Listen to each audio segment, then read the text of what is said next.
Addis Miidiyaa Neetwoorkii fi yaadannoon injifannoo Adawaa waloon hojjechuuf waliigaltee mallatteessan. Wayita waliigaltee kana waliif mallatteessan haasawa kan taasisan hojii raawwachiisaa olaanaan EMN Obbo Kaasahuun Gonfaa Adawaan maqaa Finfinnee sadarkaa idil addunyaatti kan beeksisee fi mallattoo waliigaltee biyyaati jedhan. Mallattoo injifannoo guddaa, mallattoo waliigaltee guddaa ta'uusaa Adawaan hunda keenya kan ittiin barsiisedha. Sadarkaa idil addunyaatti beekamtii guddaa magaalaa kanaaf kan kennaa jiru. Sadarkaa idil addunyaatti beekamtii guddaa biyya kanaaf kan kennaa jiru.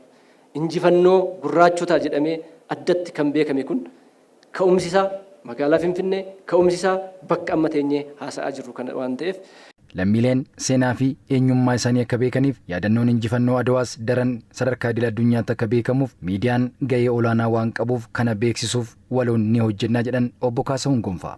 Ijaaramee taa'uu qofa miti. Addunyaa irratti beekamuu qaba. Addunyaa irratti akka inni beekamu gochuuf immoo caalmaatti miidiyaan baay'ee murteessaadha.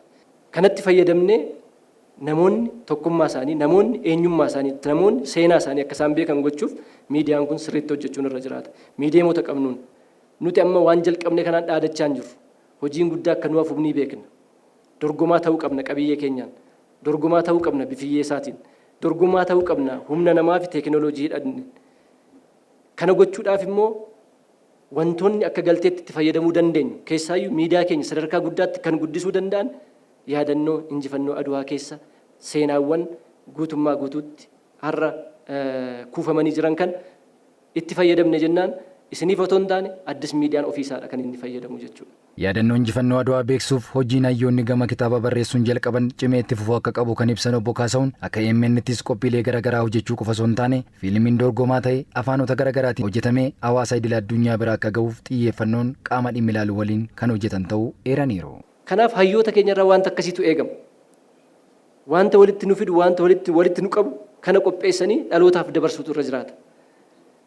Amma immoo kan kitaabaan barreeffame kana warra hooggansa Adawaa akkasumas immoo hooggansa magaalaa keenya waliin ta'uudhaan sana gara fiilmiitti jijjiiruun nurra jiraata amantaa jedhu qabna. Akka Addis Miidiyaa Neetwoorkii teekinooloojiidhaaf humna namaatiin nuti isin jirra. Isin biraa wanta barbaachisu walitti finnee walitti idaanee fiilmii guddaa sadarkaa idil addunyaatti fiilmii beekamu.